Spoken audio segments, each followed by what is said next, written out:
Can you hear an ant walking across the pavement on a hot day? Or listen to a butterfly burst through its chrysalis? It's unlikely that you can. But there are minute sounds associated with both events. Just because you cannot hear them doesn't mean these things didn't occur, does it? Entomologists extremely familiar with ants know that ants make sounds, and that there are even beetles that mimic these sounds. Access to an ant colony.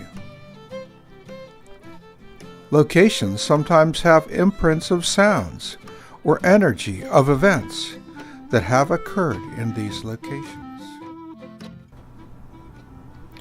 Occasionally a place will have a deep history that no one can accurately describe.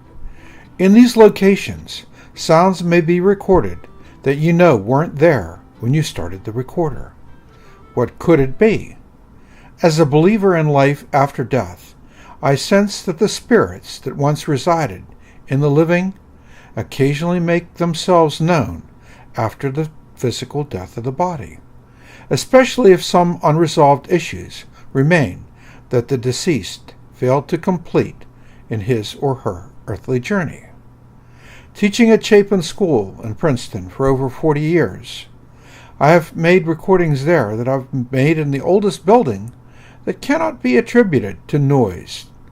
I've also employed a device called a ghost box, which is a scanning AM or FM radio, switching frequencies every 100 milliseconds or so. I ask questions and then wait for the ghost box to reply. I've collected electronic voice phenomena from a large number of locations. Generally, the replies are very limited, such as a word or two. For about 6 years, I conducted a paranormal class in the oldest basement in the school, dating from about 1760. Students were allowed to ask questions, and we listened for responses.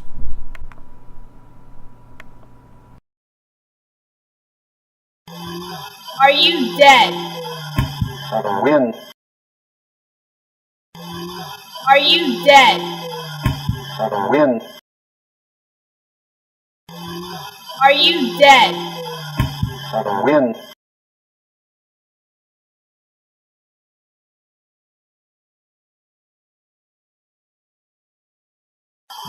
Do you think we're not taking this seriously?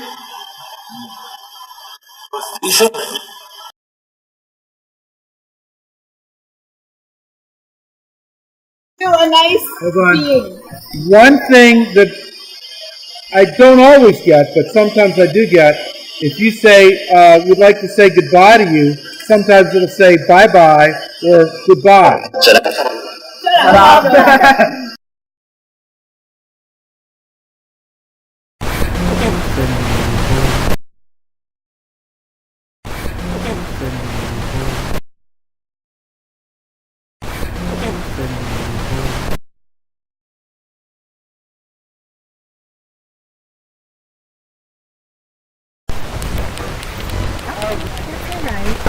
Margaret needs glasses.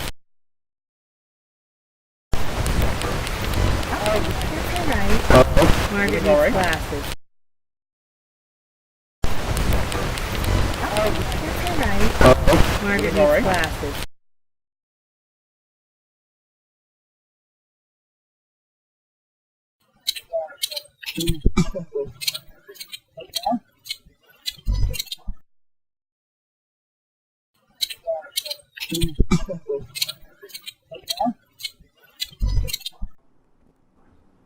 Many of the EVPs that I've collected are very faint.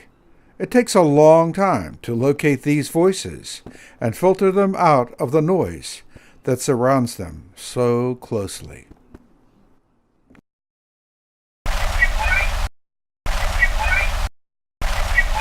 Places seem to retain the energy of actions that took place within or at those locations. Sometimes the men and women who underwent traumatic experiences can't leave these places.